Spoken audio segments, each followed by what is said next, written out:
Ladies and gentlemen, may I have your attention, please?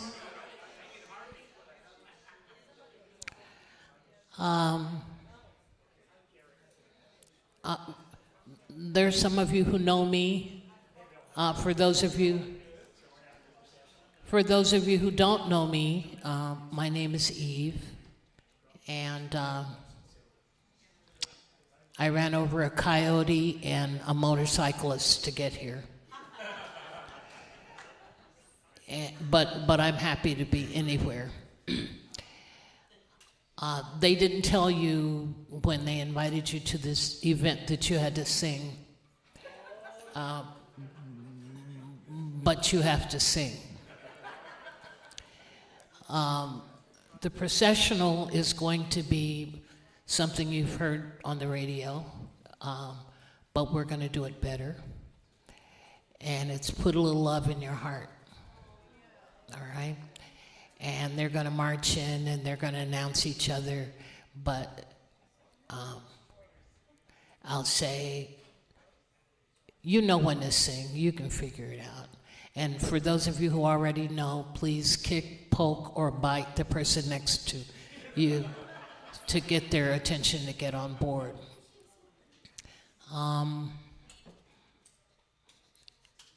And the recessional is from the film. It's Ease On Down the Road. So we'll be easing on down the road back to that tent to get something to eat. So sing it with much fervor. The pastors and the special guests will be leaving this way. Treat it like a fire drill. Let them go first, which, you know, we're flying by the seat of my pants, so I'm not sure which door they're going to go out of. But we're going to invite them to exit en masse. And then, hello, my darling. All right, we can do it both at the same time. Excuse us, talk amongst yourselves. It's good to see you. Hey, girl. Thanks for coming back. Right there, right? Yeah, I saw her. Anyway, wait till they have left.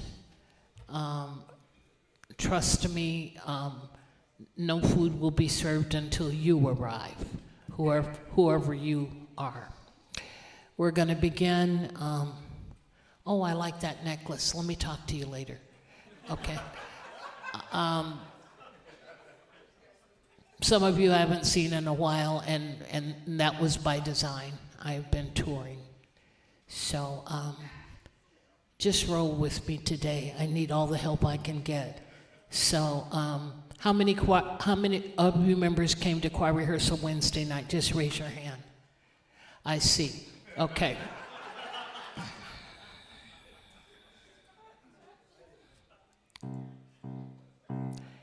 So what I'm going to do is something bad.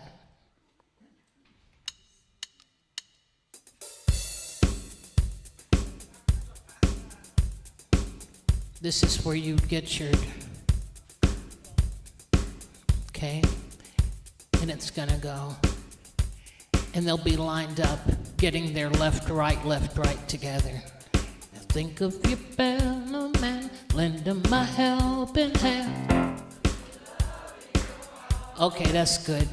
You got it. I'm going to slow down just a little bit more because we have some antiques coming in.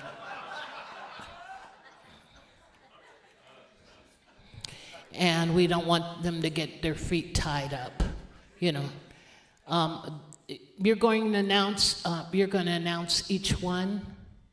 We'll try not to sing over your announcement. Or it's easy. Huh? Yeah. I can't hear you.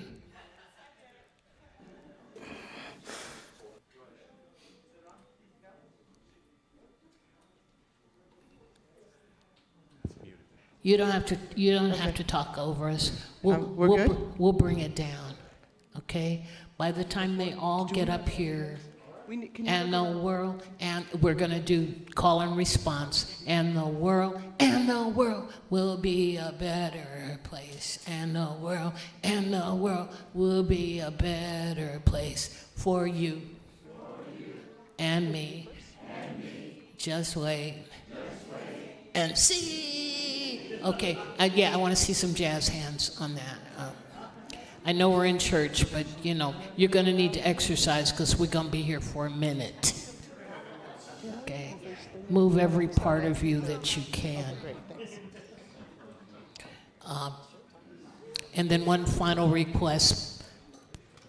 Please pray for me so I can be a good mailman.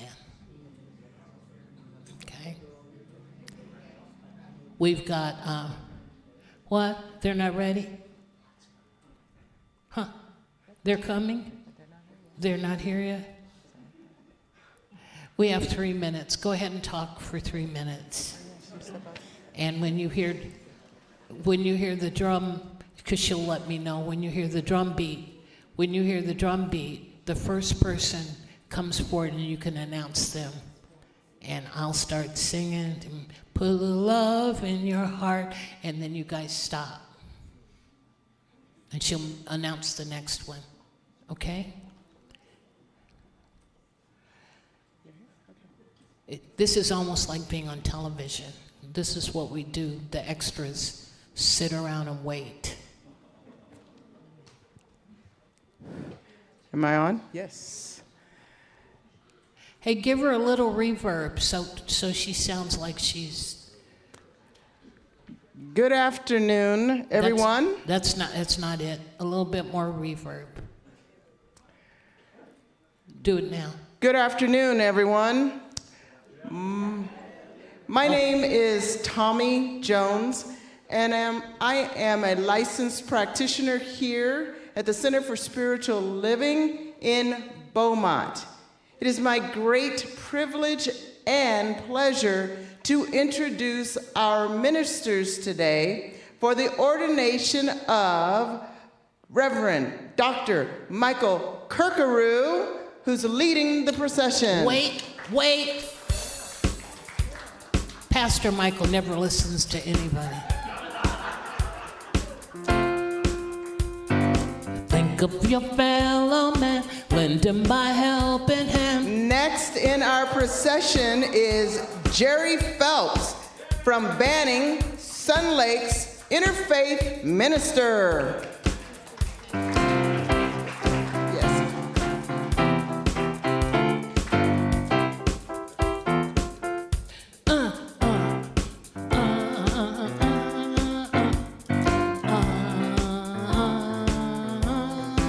Clap your hand. Next, we have Reverend Valerie Reeves from the High Desert CSL Apple Valley Church. She is their spiritual leader.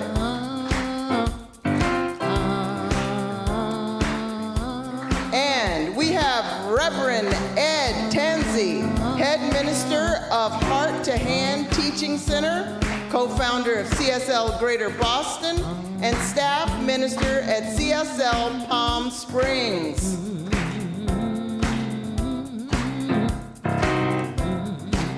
Following him is Rev. G. Stewart, CFO Heart to Hand, co-founder of CSL Greater Boston, Go ahead and march, Pastor. Staff minister at CSL Palm Springs. Put some spring in that step. And coming in now is Reverend Maureen McElligott, retired from Idlewild, California.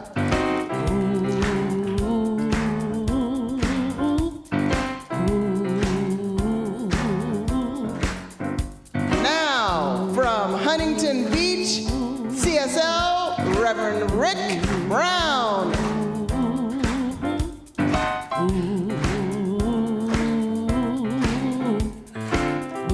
And we have Reverend Dr. Robert Wilson, retired.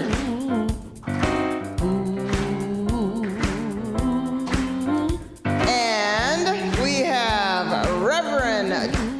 Michael Carney, Cathedral City Family Hospice Care Chaplain, Hefferland Foundation Board Secretary.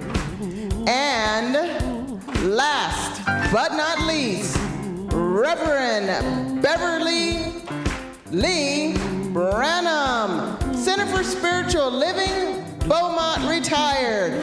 Let's give a round of applause to all of our ministers in presence.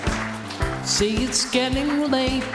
Please don't hesitate. Put a little love in your heart, and the world sing choir will be a better place, and the world will be a better place for you and me. Just wait and see. Put a little love in your heart. Come on, choir. Put a little love in me. We got company. You better sing. Put a little love in you. Put a little love in your heart. Put a little love in your heart. And the world will be a better place. And the world will be a better place for you. Come on, and me.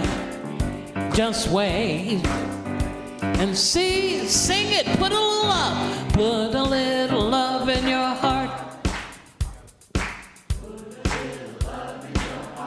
Oh, put a little love.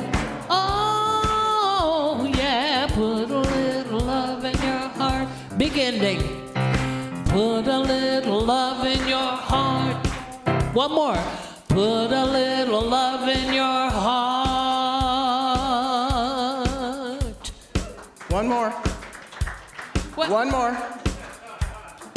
What? One more. We're waiting for one person who's just coming here, so got one minister coming in a minute. You know, that's what happens with the choir, you know. And the world will be a better place, and the world. And announcing Reverend Eunice Chaffant from Palm Springs, CSL. And come on, sister, and me. Put a love, put a little love in your heart.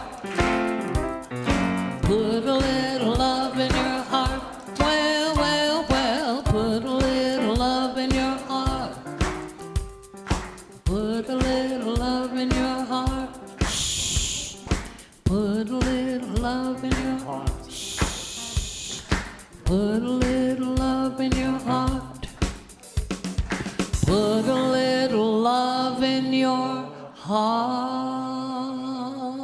Oh, yeah. I'd like to introduce Bill Sodi, our board president, who will open up with a welcome. So let's welcome Bill Sodi as he comes up to the podium, our board president at CSL Beaumont for many, many years. Boy, it's great. My wife was just telling me if we could have this every Sunday, we would be in heaven. So make sure you come back next Sunday, okay? Good afternoon. And I've been told this has to stay to 2 minutes, so please hold your questions until after, okay? Okay. Today we gather in the celebration of a sacred milestone, the ordination of Reverend Dr. Michael Curcuru. This occasion is more than a recognition of accomplishment. It is acknowledgement of a calling faithfully answered and a life devoted to spiritual service. Reverend Michael's journey has been marked by a deep commitment to personal transformation, compassionate leadership, and the principles of science and mind. Through his ministry, teaching, writing, and counseling, he has encouraged countless individuals to look beyond their limitations and discover the divine presence within themselves. This message consistently reminds us that every thought has creative power and every soul carries a unique light to shine. Those who know Reverend Michael know that his ministry is grounded in authenticity. He leads not from a position of authority alone, but from a place of experience, humility, and genuine care. He listens deeply, loves generously, and serves faithfully. His ability to inspire hope, especially during times of change, transition, has been a blessing to many of us. Ordination is both an honor and responsibility. It recognizes not only what has been achieved, but also the greater work yet to come.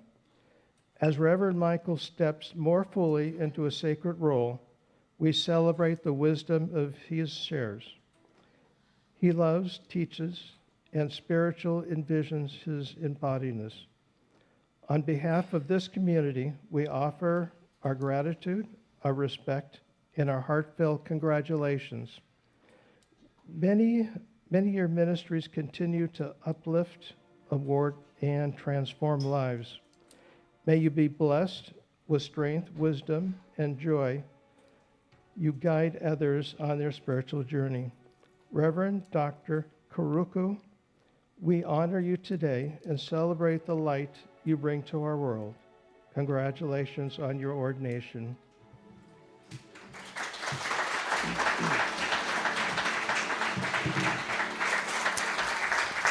And so now we're going to have an invocation by Reverend Beverly Branham. Will do an invocation for us.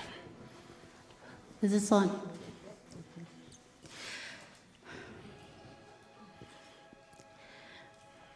Taking a moment to breathe in the sacred moment with Spirit.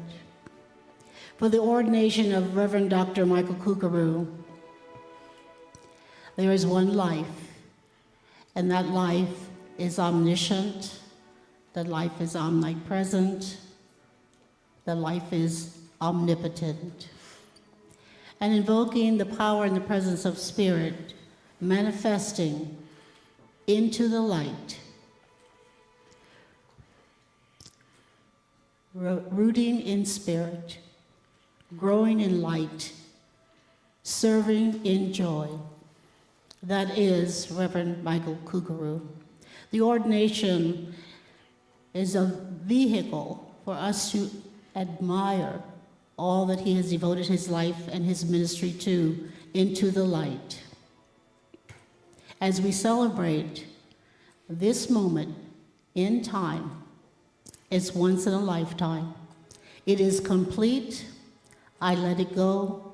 I let God, and so it is. And so it is.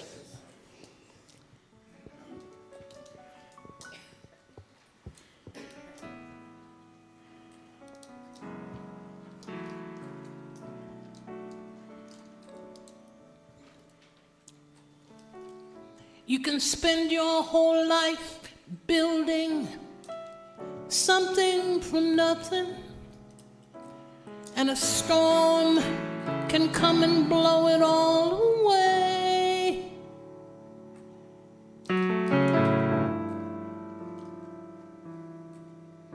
Build it anyway.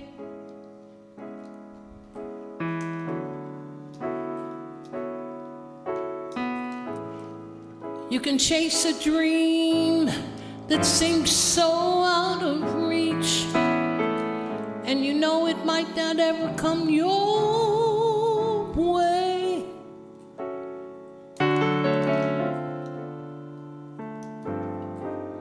Dream it anyway.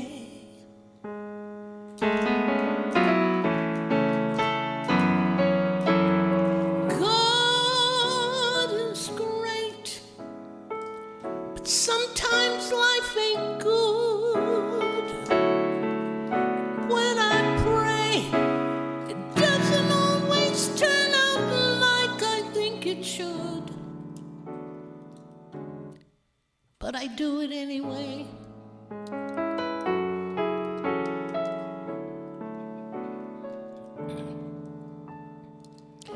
This world's gone crazy, and it's hard to believe that tomorrow will be better than today. Oh, Lord.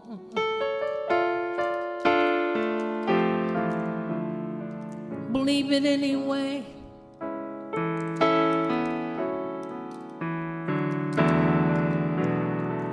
You can love someone with all your heart for all the right reasons, and in a moment they can choose to walk away.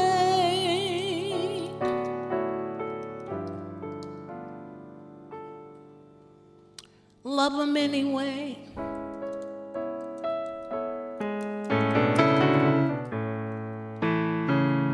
God is great, but sometimes life ain't good. And when I pray, doesn't always turn out like I think it should. But I do it anyway.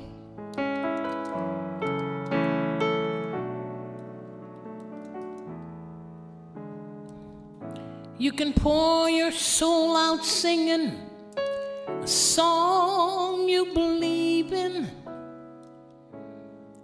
and tomorrow they'll forget you ever sang.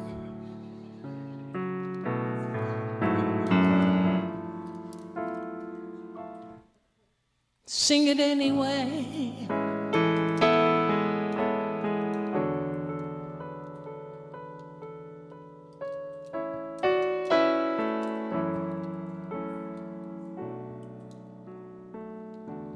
Believe it anyway.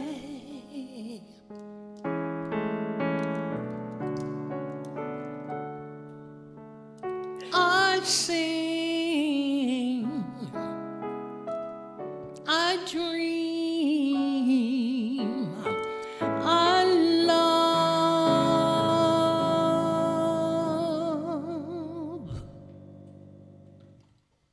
anyway.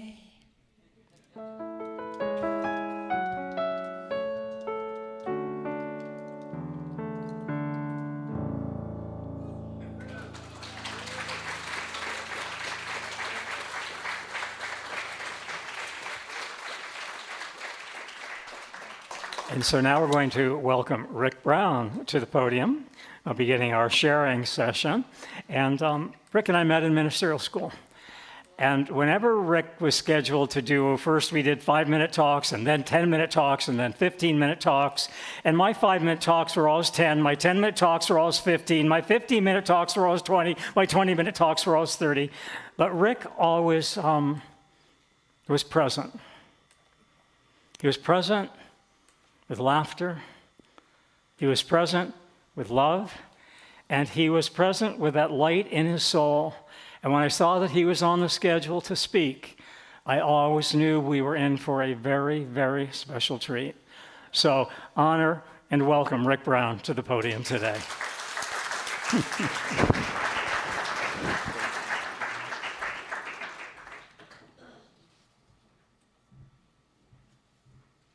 I always have to do this.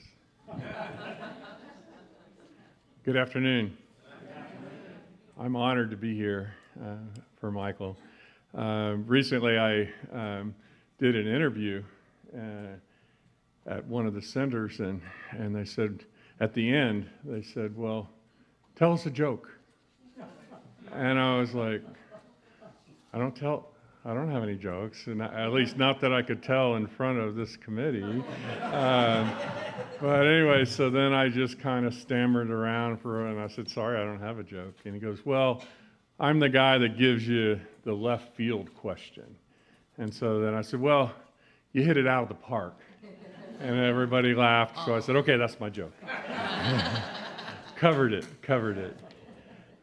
So for you guys, I've arranged to give you 20 minutes worth of jokes. And so if you're, no, I'm just kidding.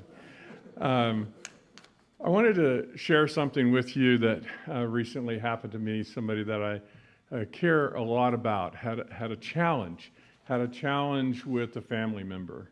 And she was pretty distraught at the reaction of this family member. And so we're really close. And so I just said, well, you know, love always wins.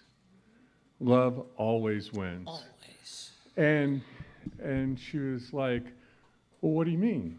I said, when all the dust settles, when all the things are happening, when all of that's over, love wins. Love is what's true. Love is what stays there. Love is what's with you. And so she was like, okay.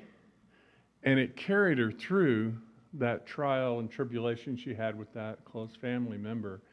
And she realized that love always wins. And I think what got her through that was me constantly telling her that. Because if you don't believe it, you have to hear it over and over and over again until you believe it, till you believe it in your heart. And that's a way of living. Love always wins. And so you have a choice, right? The nice thing about this teaching is we normally can put the victim role off to the side. We realize that we're co-creating with God and all that we do. And so things aren't happening to us. We're participating. And so once we get that out of the way, then we have a choice. We can say that we are just crushing what we're going through.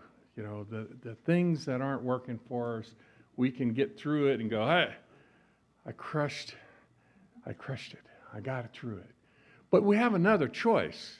We always have another choice. That's the nice part. You always have another choice. You can go through that journey in love. You can go through that journey in love. And that's pretty exciting. And that's a lot of fun and exhilaration. And so Michael and I went through a journey together. And he's a little different. I don't know if you guys... So he decided to go just a little bit different on his path.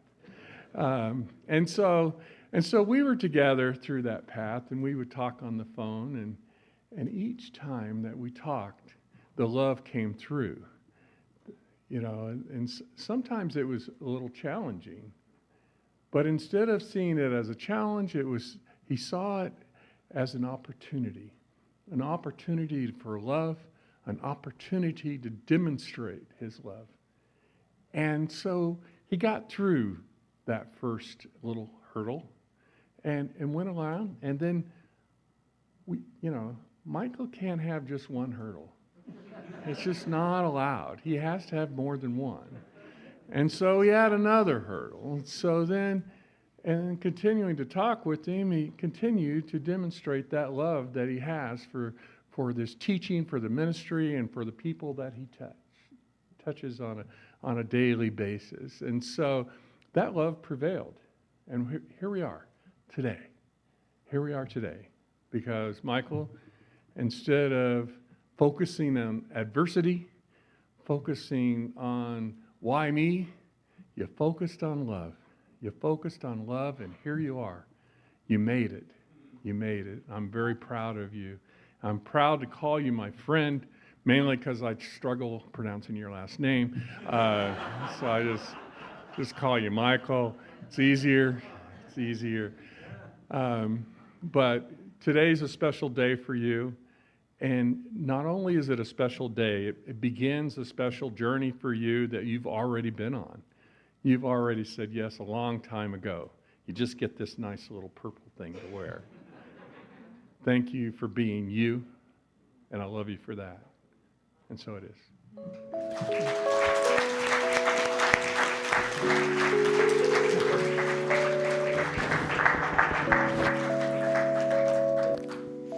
So now we invite Francine Ward, Practitioner Francine Ward, and we were sharing earlier, I think we've known each other for well over 15 years, beginning at the Center for Spiritual Living in Palm Desert, then the Center for Spiritual Living Palm Springs, and now we shared some time at Center for Spiritual Living Beaumont, and agreeing to reconnect after busy years. And she said, Michael, I wasn't too busy to connect with you. You reach out and I'll connect. So we've agreed to reconnect and making that connection today.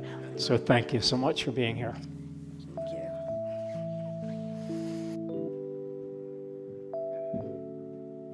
I have to always pull it down, even with high heels. Oh, wow.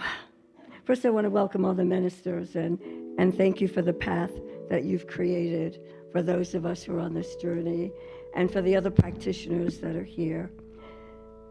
What an honor and a privilege it is to be here today, to celebrate my friend and yours, Reverend Michael. You know, I have had a long journey, and along my journey, I've had the privilege of meeting some amazing people, amazing. And every now and then, I get to meet someone who is a true seeker, but not only a true seeker, but somebody who's willing, I mean really willing, to stay the course. Because for those of us who, well, for many of us, we know that life has many detours, lots of bumps and grinds along the way. And Michael is one of those seekers. You know, we first met, it was probably a little over 15 years, when my late husband and I had made our second home in Palm Desert, and I started going to the Center for Spiritual Living Palm Desert when it was part of the CSL community. And I remember before Michael was a practitioner, before he even got on that journey, but he was still a seeker. And I remember we used to walk that path together, and then I remember one day he said to me, you know, Francine, I'm not sure, but I'm thinking I might want to go to ministerial school. But he said, you know what, I don't really know if I can do it. I don't know if I'm really ready. And I remember that day because I'm one of those people that if you are in my path and you say you want to do something and you are serious, whatever I can do to encourage you and just nudge you along, I'm going to do it. And so he went to school. And then I remember when he had his panels. And some of you probably remember that. When Michael didn't, he had to do it again. And he came to me because he knows, and he knew then that I knew a little bit about not having my dream realized the first time or the sixth time. I'm a lawyer, and I failed the bar many times before I became a lawyer. So he knew I was someone he could come to, who he could trust with that delicate feeling, that feeling of fear. And maybe some of you believe in no fear. I know it's real. I walked through it, though, as did Michael. And he came to me, and he did it again. And now look, my friend is about to be ordained as a Center for Spiritual Living minister. In my eyes, you've always been that, though. It was just you had to do some footwork to, you know, get all the little details filled out, all the boxes checked that needed to be checked. But that's always who you've been, because you're a very special child of God. And I am blessed and honored to be a part of your experience. I love you.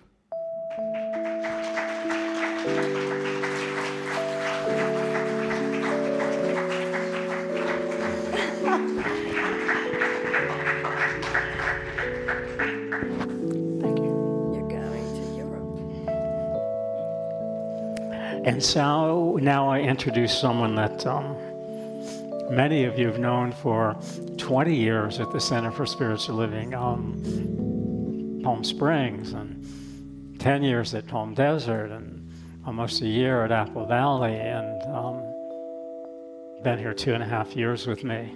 And his name is Ross Holmquist. And so I invite Ross to come to the podium now. And he's going to do some sharing and reading of letters of ministers who are with us today in spirit, in heart, in mind, but who weren't able to be here in presence. So Ross will come to the podium and do his best. He read one of the letters and he cried in the living room the other day. So he's going to do his best to get through these letters without crying. We'll see how he does. It is really an honor and a privilege and pleasure to read these amazing letters. I'm somewhere in between. Today we gather in sacred celebration, honoring a moment that is both deeply personal and profoundly collective, the ordination of Reverend Michael. Within Centers for Spiritual Living, ordination is not simply an event one arrives at. It is a sacred path. The journey begins with many classes and then onto Practitioner 1 and 2 studies, onto ministerial school and then licensing tests and panels to become a minister. Then once we become ministers, we spend the next 3 years on the pathway for ordination. It is a journey measured not merely in years, but in dedication, study, spiritual practice, service, courage, and an unwavering commitment to become a living expression of truth. The pathway to ordination asks much of those who answer the call. It requires perseverance, deep inner work, disciplined learning, and the willingness to continue to say yes to Spirit, as well as the spiritual families that we meet along the way. And today we honor Reverend Michael for saying yes to this journey. I had the gift of meeting Michael a year before this ordination day. Though I entered near what appears to be the culmination of the journey, I quickly came to understand that this moment was built upon years of devotion and a lifetime of devotion to ministry. In the time I have known him, I have witnessed his profound love of ministry, not as a role he performs, but as an expression of who he is. I have experienced his wisdom, his generous spirit, his deep devotion to learning and deepening insights, and his remarkable ability to bring both insight and levity into a room. Because alongside wisdom, there is something else beautiful about Michael, his humor. He has that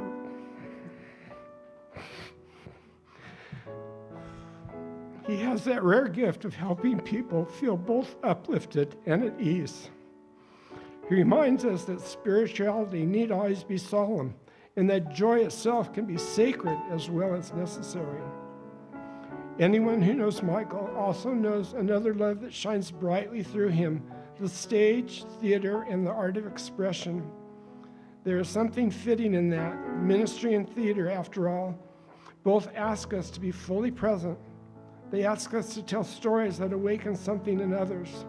They ask us to reveal truth, invite transformation, and create spaces where people remember who they are. Yet today is not a performance. Today we celebrate the authentic heart behind every role, every message, every prayer, every act of service, and every step along this long and sacred path. Reverend Michael, today we honor not simply the title you received, but the consciousness you embody. We honor your willingness to stand as a vessel for truth. We honor your commitment to love and action. We honor your devotion to Spirit and your dedication to serving others. May your ministry continue to awaken hope where there is doubt, peace where there is fear, and possibility where people have forgotten their own light. May your words uplift. May your presence heal. May your service inspire. And may you always remember that you do not walk alone.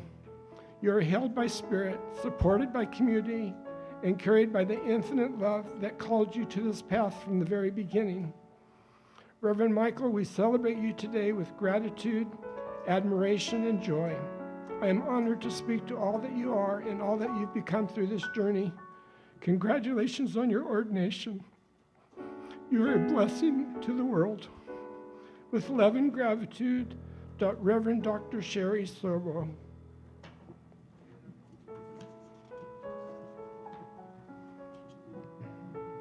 Oh, my dear friend and colleague, though I can't be in person with you today, please know how deeply and joyfully I celebrate this sacred occasion with you.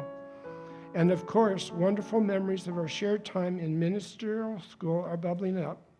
Soft coastal air, warm welcomes into our quickly bonded new family, deep questions, and equally deep listening around the circle in each of our classes. And yes, long lunches shared, laughter over great food at Noodles. What I remember most about you in those shared moments was the absolute 100% open heart you bring to every table, with unflagging curiosity, the committed willingness to be your whole self, gently inviting all of us to step up into that same heart, mind, love, wisdom space you stand in and live from. I hope you realize the richness of the gift you give. Keep giving us. And now we get to honor another beautiful threshold on your continuing journey from Reverend to Doctor to ordained CSL minister. It's big. It's so well deserved. And woohoo! Yes, let's celebrate. Love and blessings, Lynn Nowicki. And this is from Dr. Sunshine Days, the Regional Support Coordinator for CSL. Letter of congratulations, Reverend Michael Curcuru, on your ordination day, and congratulations to the Center for Spiritual Living Beaumont. Today, we not only celebrate a milestone in your journey, but a sacred answer to a divine calling. In the New Thought tradition, ministry is more than a profession. It is a commitment to liberation, awakening, and the recognition of the divine presence within all people. Your willingness to stand in the service of truth, love, and spiritual freedoms helps move humanity forward. Through your ministry, hearts will be encouraged, minds expanded, and lives transformed as you help others discover their own inherent wholeness and power. May your path be filled with wisdom, courage, joy, and the deep knowing that the presence that called you is the same presence that guides and sustains you. With love and celebration on this blessed day, congratulations, Reverend Michael, Reverend Sunshine Day. Thank you.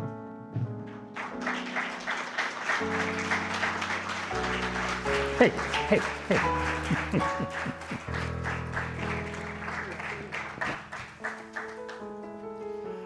And so now I invite Reverend Valerie Reeves, High Desert CSL, to come, and she will read our Declaration of Principles, or what we believe. So I know many of you in the room today are not familiar with our Science of Mind teaching, and these are our principles, and this is what we believe.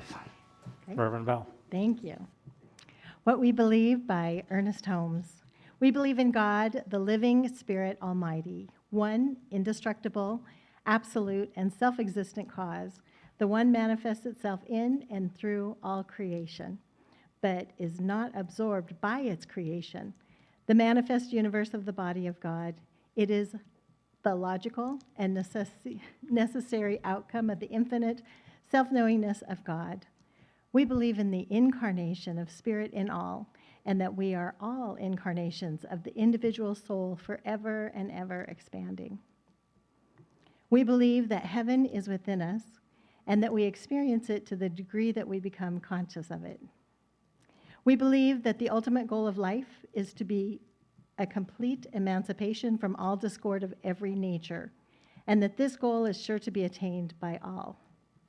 We believe in the unity of all life, and that the highest God and the innermost God is the one God. We believe that God is personal to all who feel this indwelling presence. We believe in the direct revelation of truth through our intuitive and spiritual nature, and that anyone may become a revealer of truth who lives in close contact with the indwelling God. We believe in the universal spirit, which is God, operates through a universal mind, which is law of God, and that we are surrounded by this creative mind, which receives the direct impress of our thought and acts upon it. We believe in the healing of the sick through the power of this mind. We believe in the control of conditions through the power of this mind. We believe in the eternal goodness and the eternal loving kindness and the eternal givingness of life to all. We believe in our own soul, our own spirit, and our own destiny, for we understand that the life we live is God. And so it is.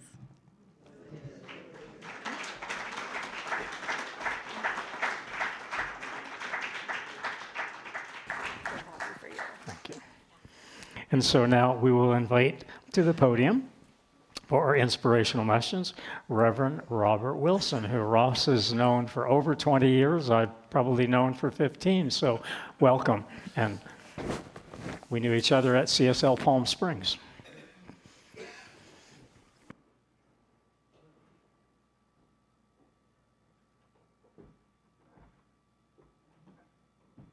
Age is not a great thing around here. But we learn to live with it. I couldn't be happier to be here. I've known Michael for a number of years. I was his mentor from one test to another test. And if you don't think that was hell, you don't know what it's like.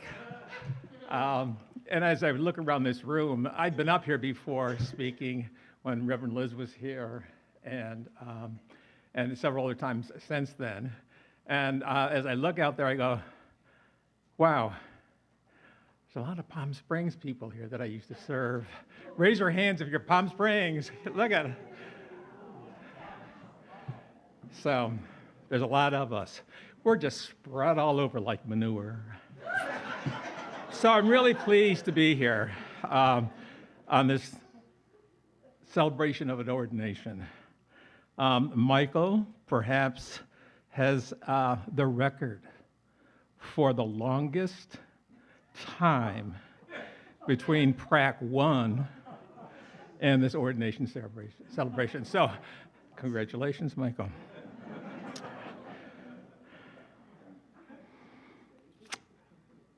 Ordination celebrations are really fun. They're great. And as you move around as a minister and you go to the various ones, you find different things going on. And I couldn't help but thinking as the ministers in our black robes walking across the street, around the street around here, and the neighbors are over there thinking, uh-oh. That's probably a Harry Potter alumni meeting.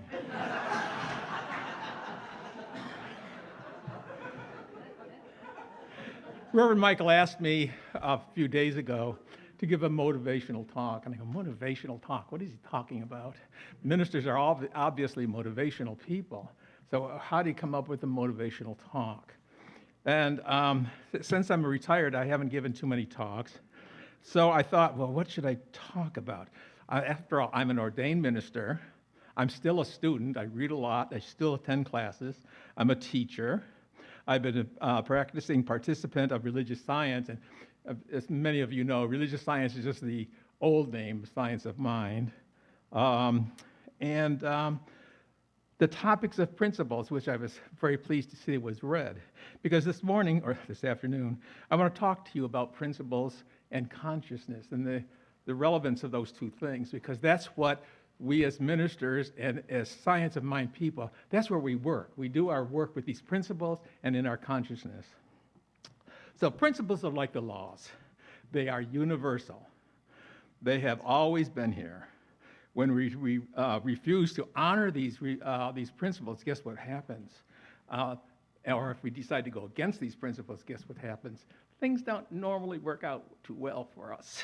We call that cause and effect. And you've all heard of that, and I'm sure all of you have had some relationship someplace along in your life with that. So we don't have to go too much in that. But what's important here is that some of these principles are enumerated by so many people in history. It wasn't just Ernest Holmes, and a few people that I've written down are the Roman Emperor Marcus Aurelius. He came out with somebody came out with a book, but on him, and it's all about, as you read it, you go, this is science of mind. I mean, and this was, 2,000 years ago. I'm going, wow, 2,000 years ago, the same principles existed, which proves that they are universal. Well, how about some other people? Ralph Waldo Emerson, anybody? There has to be something, yeah, right. Henry David Thoreau, for the English people, you're right, okay. So those are some of the people that, as you read them, you go, these are science of mind people. Why weren't they called science of mind back then? I don't know, who knows why. A great philosopher that in our century or last century was James Allen. Anybody familiar with James Allen or the writings of James Allen? Well, he wrote the book, As a Man Thinketh. That's a hard word to say. Thinketh. Allen brought forth the concepts that the thought and ideas we put together in our consciousness have a tendency to do what? Manifest. All right. So whatever you're putting up there in our consciousness, we think about it long enough, it's going to come true in our lives. And that's what we believe. We believe that we are what? We are what we believe. So it is important that we understand that that's how it works. So there are a lot of different ideas that can go into our mind. And I remember as a student, a ministerial student, I came up with this list. Now, it's not the only list, but it was the list that I memorized. It was easy to do in tests when people ask you about certain things. And it's in alphabetical order, so it goes. The spiritual concepts are, and you can associate, and you should be associating yourself with all of these: abundance, balance, beauty, love, freedom, order, peace, power, unity, wholeness, and wisdom. And these are our principles, and we teach these principles all the time. Now, I was glad to hear Barry read the list of principles that we have here. And what I want to do is talk about the one that I chose for today. And that is, I choose to live my life in peace. The principle being, we believe in the control of conditions through the power of the mind. Now think about that. The power of your mind.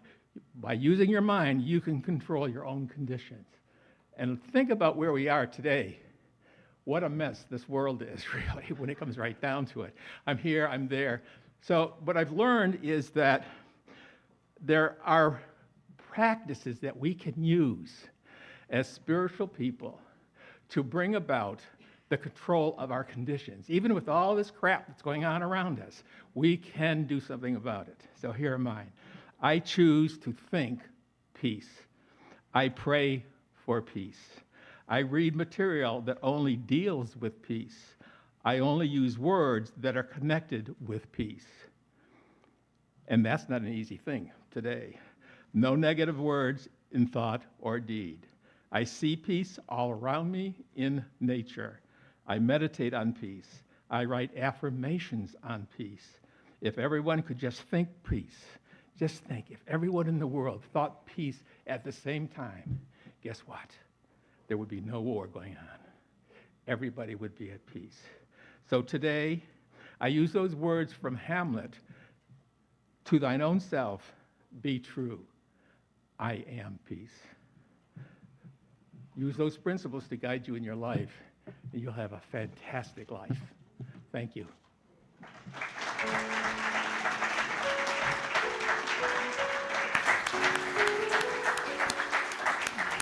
Thank you.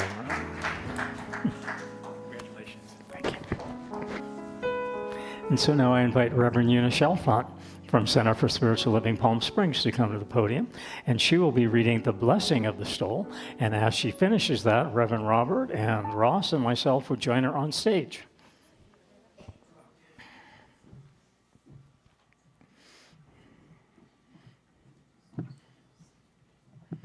Good morning. Good morning.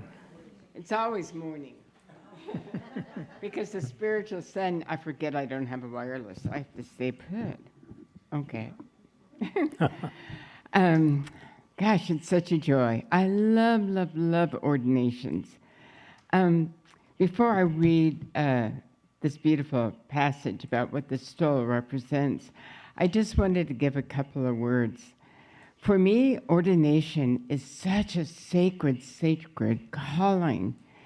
You know, it's kind of like we fall in love with somebody and we date them exclusively, and then we even move in and we live together.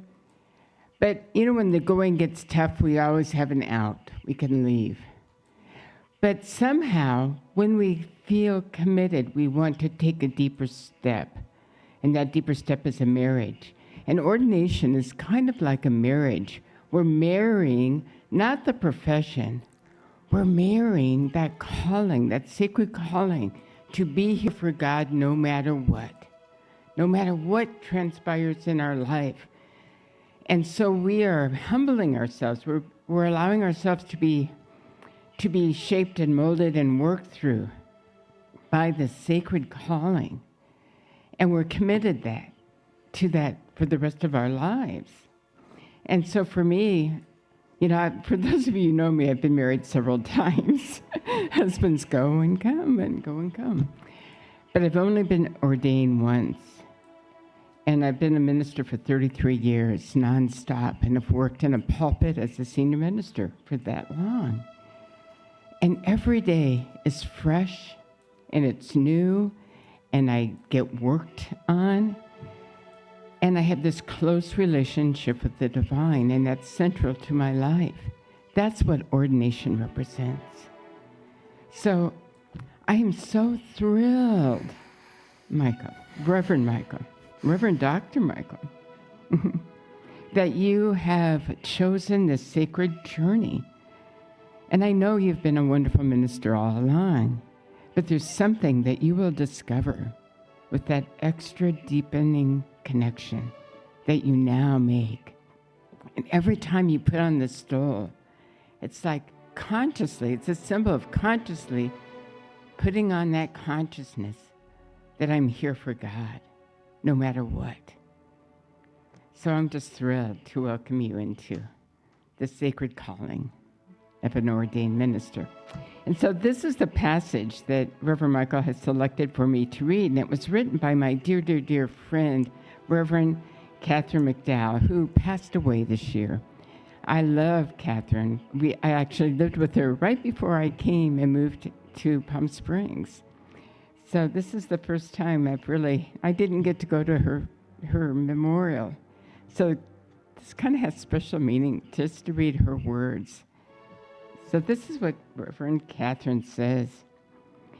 In Centers for Spiritual Living, the ordination stole is an outward symbol of the inward commitment that we make to ourselves. Whether it is during an ordination ceremony for a colleague in Centers for Spiritual Living, a rite of passage for a congregant, or our own purposes, each time we wear a robe and place the stole upon our shoulders, it is a reminder of our commitment to living a consciousness and a conscious spiritual life and the journey which brought us to our own ordination. The act of placing this stole on our shoulders links us to the clergy and spiritual teachers around the globe and across the centuries. By wearing it, we acknowledge not only our personal commitment, we also acknowledge and appreciate all ministers, priests, teachers, and rabbis of every faith and creed who wear their own vestments. And we know that we are one in our commitment to the universal truth. Finally, on each panel is our signs of mind symbol, showing the transcendent nature of spirit, which moves through any obstacle or challenges in our lives and brings into our lives the only good, the only true, and the only beautiful. Dear friends, our blessing, and dearest friend, our blessing to you this day is that as you wear this stole, you only know peace and joy, love and laughter. And may you give those same gifts to all whom you touch. And yet, if you do encounter in your ministry the rough spots, which you probably will, we all do, the snags and the things which keep the life from looking as smooth as we would like, may you also know peace and joy, love and laughter in your recognition of the strength that they give, the strength they give to the fabric of your ministry. You now carry upon your shoulders the form and essence of your ministry through this wearing. You also carry the clarity and love and strength of a great philosophy, a rich and fulfilling faith, and a successful and success-producing way of life, which we call science of mind. Carry it all softly and lovingly, and remember to invite others to carry it with you.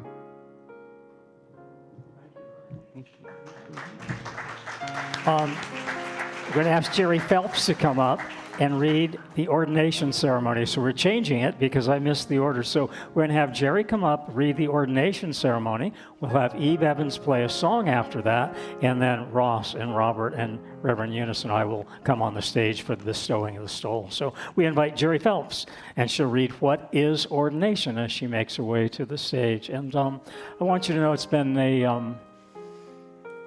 long journey. But then there's a point where you realize that time doesn't matter so much. What was the hurry about? And it's not so much about being in a hurry as it is about being heavenly present while you're here on earth. And the extra time that CSL granted me, graciously granted me, even though I wasn't willing to accept it graciously at the time, was the time to deepen, to come to know myself better, to come to know Ross better, to come to know our ministry better, and to come to know what an important part joy is in ministry, in our lives, in our relationships, and in this world today. And everyone at any center I've been at know that ministry lives in the moment. Things change, and we do everything in the moment, and that's kind of challenging to stay in the moment all the time. But while it's challenging, it's also beautiful and blessed and bountiful. So I welcome you to stay in this precious moment and the presence of this moment and the power of this moment as we hear Jerry Phelps read what is ordination. Thank you, Reverend Michael, for giving me this honor.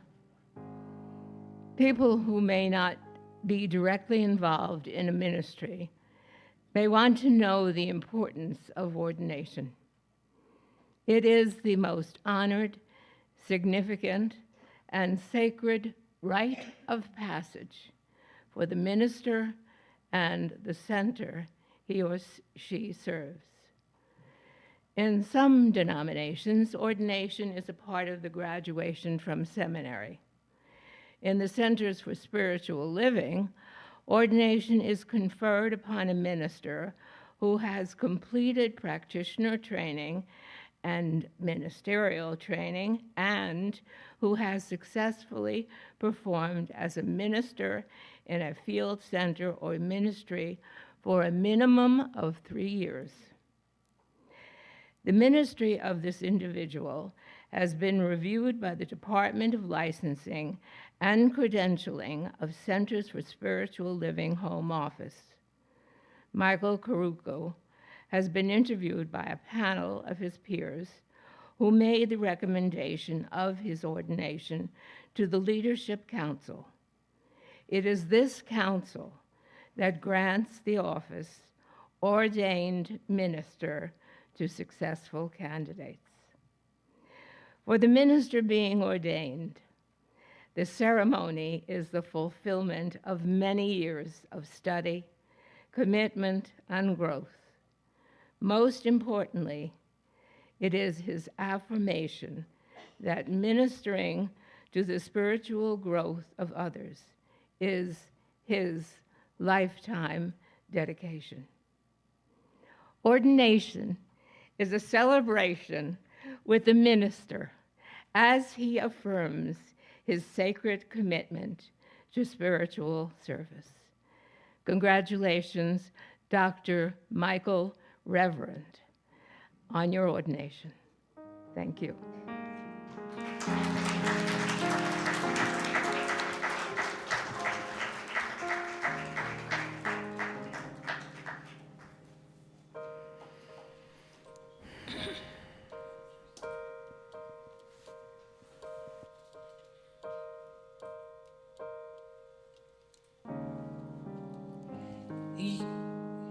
You will do amazing things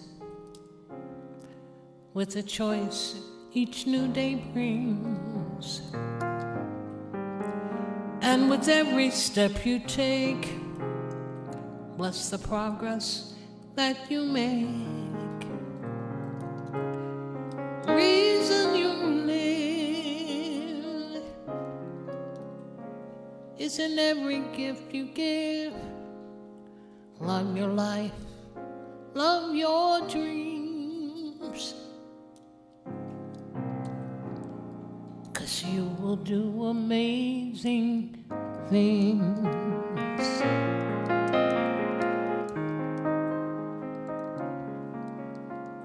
Amazing,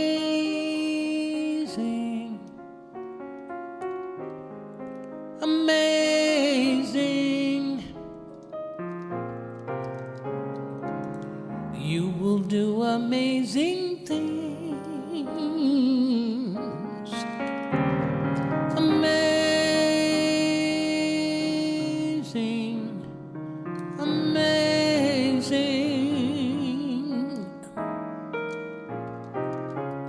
You will do amazing things.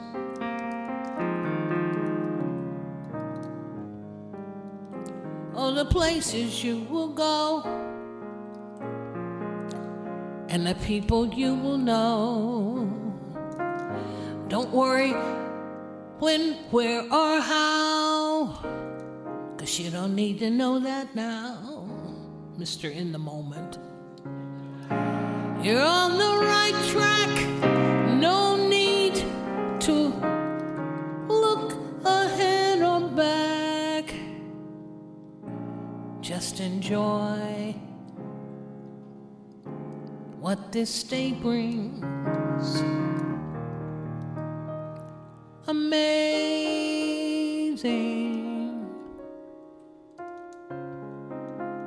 amazing.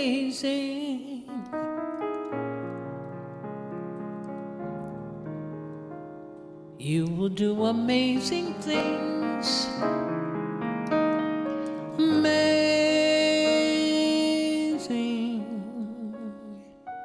amazing.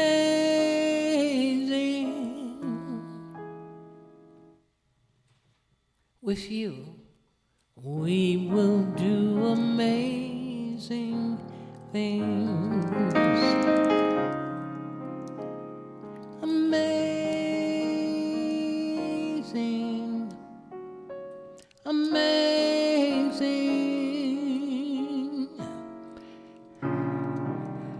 You will do amazing things. Don't worry, I'm almost done. Amazing,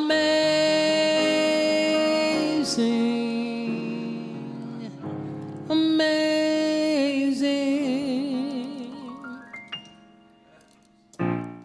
You will do amazing things.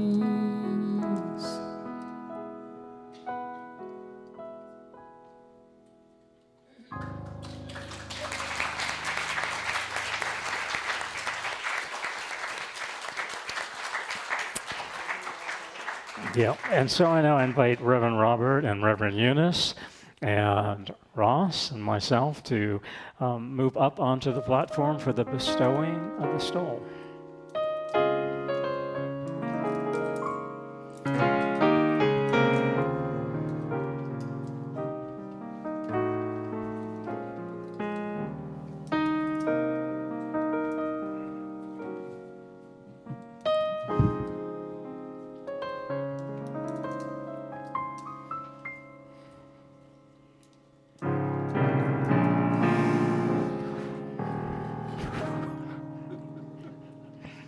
And so as we bestow the soul,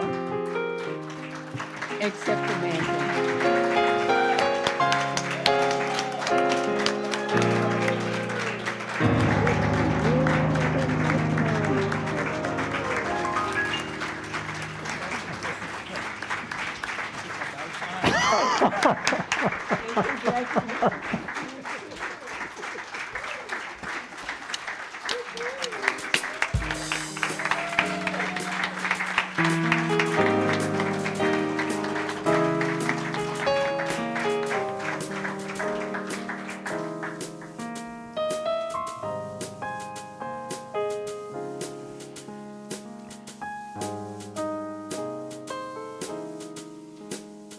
When I finished my second ministerial panel, which I passed, I call that the good ministerial panel. Even though there's no good or bad in our science domain teaching, there just is. But the last thing they said to me is, you're already doing amazing things. Not that you will in the future, but you are right here and now. And so one of the amazing things that I've done along this journey, or this journey has presence in us and through me, is to remember in those dark and challenging times to keep showing up and to keep speaking up and to keep standing up in the truth of who I am as one in the absolute spiritual truth that we are everything.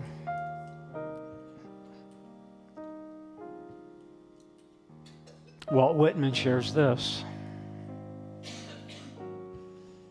keep your face always toward the sunshine and keep your shadows far, far behind you. A few short weeks ago, Ross asked me, seems like a few short weeks ago, or very long, long and short all at once. He asked what were the colors and the theme and the image that would best represent the tone of my ordination ceremony, to which I questioningly replied, I need colors? I need a theme? I need an image? To which spiritual autocorrect stepped in and immediately replaced the question marks with exclamation points of declaration. Michael needs colors. Michael needs a theme. Michael needs an image. And within moments, the magic occurred. And the magic occurred in the moments between minute 1 and minute 2 and minute 3 and minute 4. In between those 3 and 4 minutes, this magic, and the magic is always in our teaching. The magic is always in our lives. The magic is always in our souls. And this magic is in this world if we show up as who we are. And that's the magic of my always growing inner consciousness. And that is an amazing thing. It was an amazing thing the day I was born. It was an amazing thing the day I ran away from home. It was an amazing thing the day I went to college. It was the amazing thing the day I bought my first home. It was an amazing thing the time I entered my first and only marriage with Ross. And I made a commitment a long time ago. I'd only get married once, because I would wait until the right person showed up. And so within moments, the magic that has always occurred in my life between minute 1 and minute 2 and minute 3 and minute 4, that never takes any more than 4 minutes. It was the magic of my always growing inner consciousness. And from Ross in minute 1 came the colors, blue and silver. And from Darla, the theme came, and we weren't in the same room, but we were in the same consciousness and that amazing awareness. And the theme came rooting in love. And then from Michael came the image of a sunflower, because sunflowers always turn toward the sun. And as you turn toward the sun, the shadows fall further, further behind you. One of my favorite sayings is that which we face, it becomes our grace of knowing all is well all the time. That's one of the amazing things in life and in love and in light. We come to know all is well all the time. Ordained at last.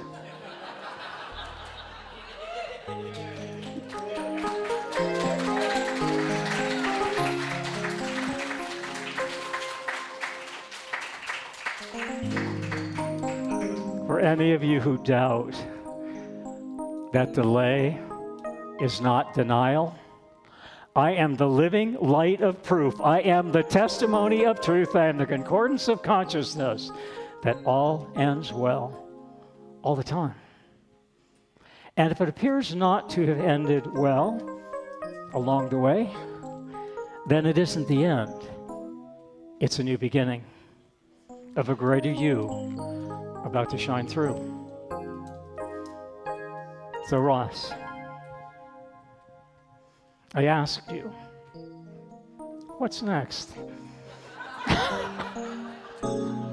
What do we do now? What do we do as an encore?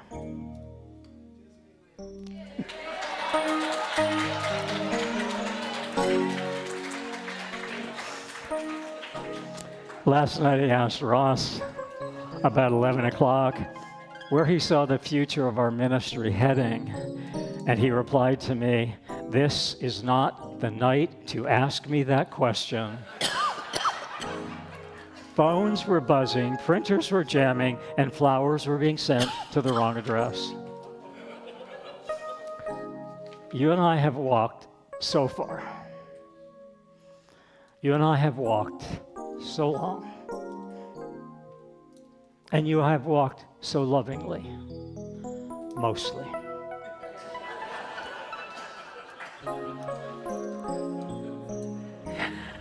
We have moved from testing the world to trusting in heavenly wonder and to living in, as, and of spiritual truth.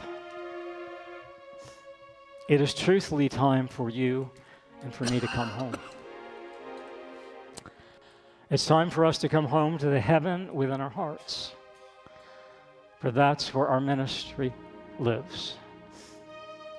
It has never been my ministry, and it has never been your ministry. It has always been our ministry.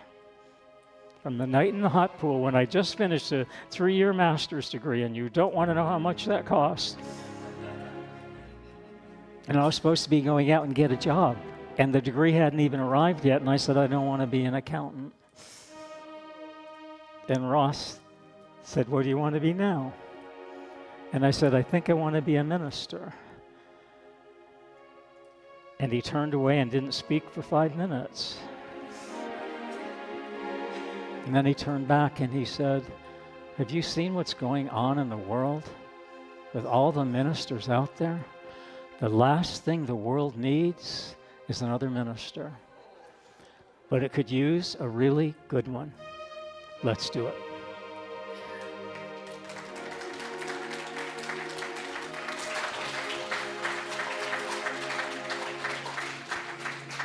Our ministry lives in the best we can of our living our life every day. Our ministry lives in the best we can of our loving this world in every way. And our ministry lives in the best we can of lighting the way with wonder. Ross, I would say to you, job well done. Yet that's not where our ministry lives. Our ministry lives in the joy of life well lived. That's what ministry means to me. That's what ordination means to me. And that's what loving you means to me. Living in the knowing of joy well done, joy well lived, and joy well loved. For all of us gathered here today, we share in this joyous celebration of love and of light and of truth. I feel what is always and always yours and mine and ours to do and be and become. While in the lost of our wander, what is ours to do is to find the light of our wonder. To find the light of our wonder. And for me, that's revealed in the acronym of the word light itself, L-I-G-H-T. Love is God's healing truth. That's the wonder that's always present in our wonder. It's always present in the wonder, is the wonder. The making of that truth as our own. The breathing of that truth as our own. The walking of that truth as our own. The living of that truth as our own. That's what ordination means to me. As we make the light of our wonder, and it's in all of us, and each of us, as we make the light of our wonder present in the world of our worries, we come to a faith of our own knowing. A faith of our own knowing that we are never falling downwards or backwards or sidewards. We're always falling upwards and onwards and heavenwards. Heavenwards into a faith of our heart's knowing. It becomes the flame of our outer love's showing, of which Desmond Tutu shares this. We're only the light bulbs. Our job is to remain screwed in. The faith of our own knowing is to transcend that seeming reality that the world is all screwed up and come to the realization of revelation. Isn't this a wonderful teaching? Revealing is healing. Revealing is healing, that there's wonder in the wonder. There's light in the darkness. Always turn toward the sun. And we come to the realization of revelation that we are not all screwed up. We're just not fully screwed in.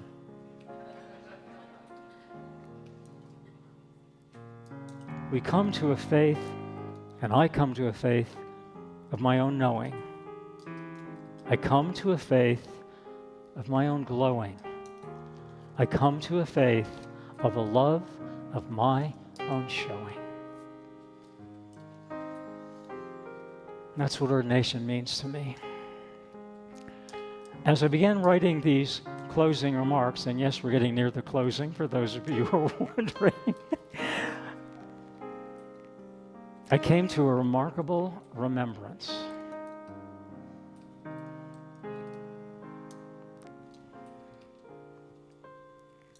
Words don't come forth from the blank of the page before us.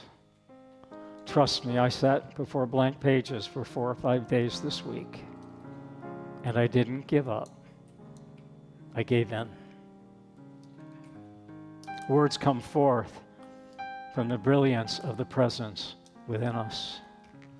A presence within us that tames and timons and tempers the seeming difficulty of our current days and times and troubles. Ralph Waldo Emerson shares this. He's my go-to. He's my go-to. This time, like all times, is a very good one if we but know what to do with it.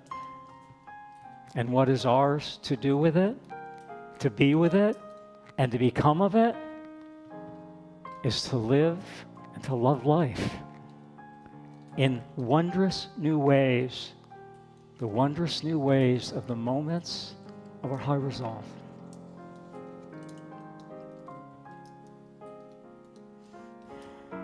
Keep before me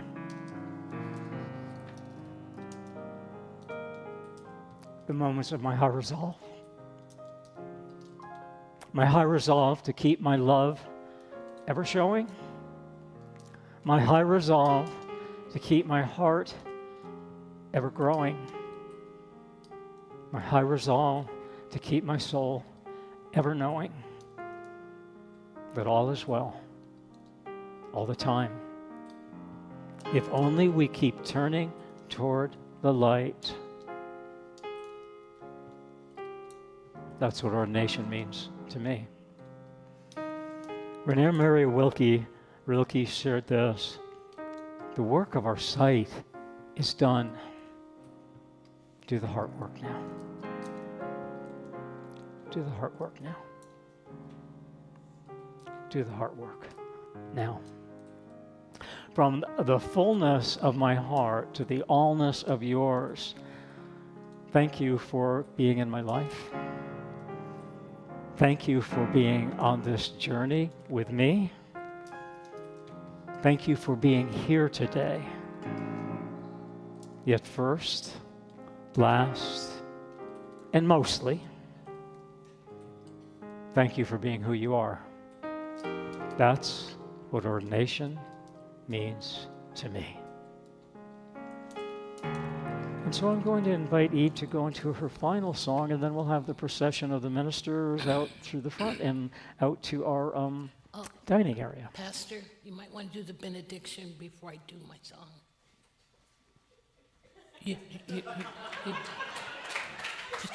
I'm just saying. I'm just saying because the choir, the choir has to sing and everything. I'm Reverend Doctor, from Reverend Doctor to Reverend Doctor, Okay. Yeah, okay. Oh boy, is he in for it now. You want to do the benediction now?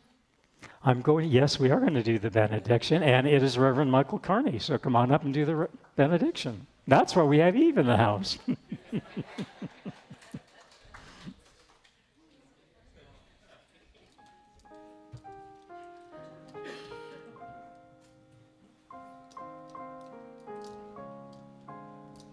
Also, benediction.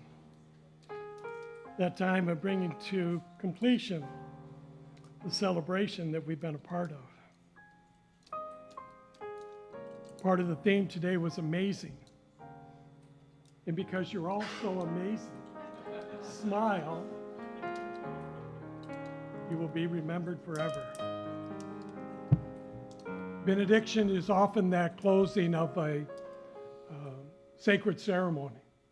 And we've had a most sacred ceremony today of ordination.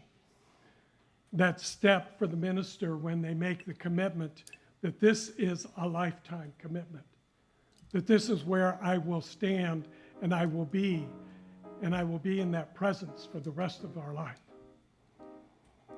But also in a closing, there's always the opening for what's the next adventure? Where do we travel from here? How do we move forward? How do we stay in that presence? How do we continue to bring forth the light?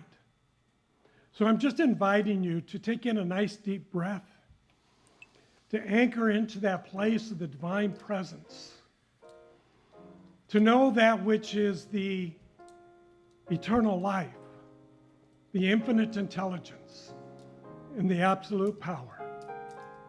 And that power and that presence dwells within each and every one of us and allows for us to bring forth a blessing as we bless Reverend Dr. Michael in his ordination.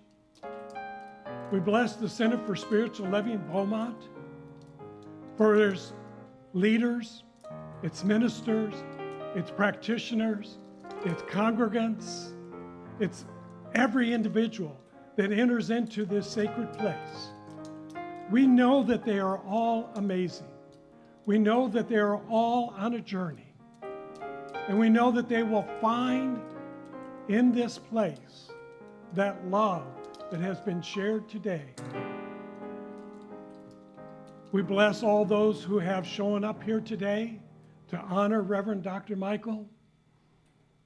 We bless all that is being prepared in the kitchen for us to share afterwards.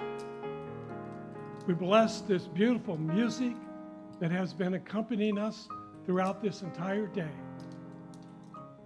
Knowing that we are a part of that divine presence, knowing that each and every one of us has been called out of the universe to live a very unique and individual life.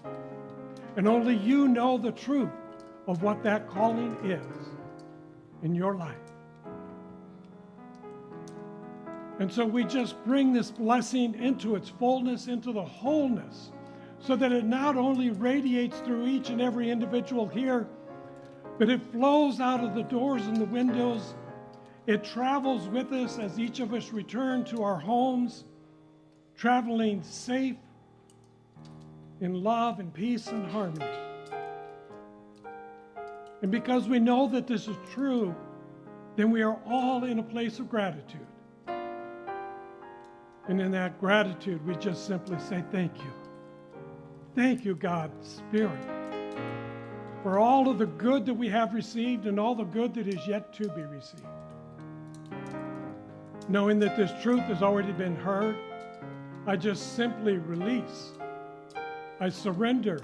I give it back all up, over, and into the mind of God, because I know there that all things are made whole, perfect, and complete. And knowing that this is amazing, we simply affirm it as we say together, and so it is. Thank you.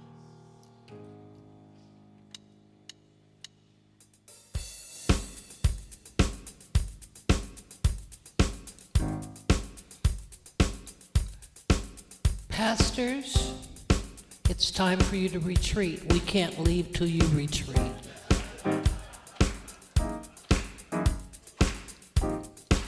Which door? You're going to go out that door?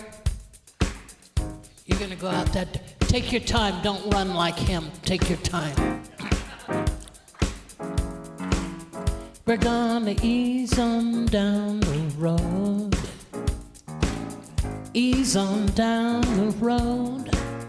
Ain't gonna carry nothing that might be a load. Ease on down the road. Come on. Ease on down the road. We're gonna ease on down the road. Ain't gonna carry nothing that might be a load. Ease on down the road. Pick your left foot up, put your right foot down. Don't you lose no ground. The road you're walking might be long sometime.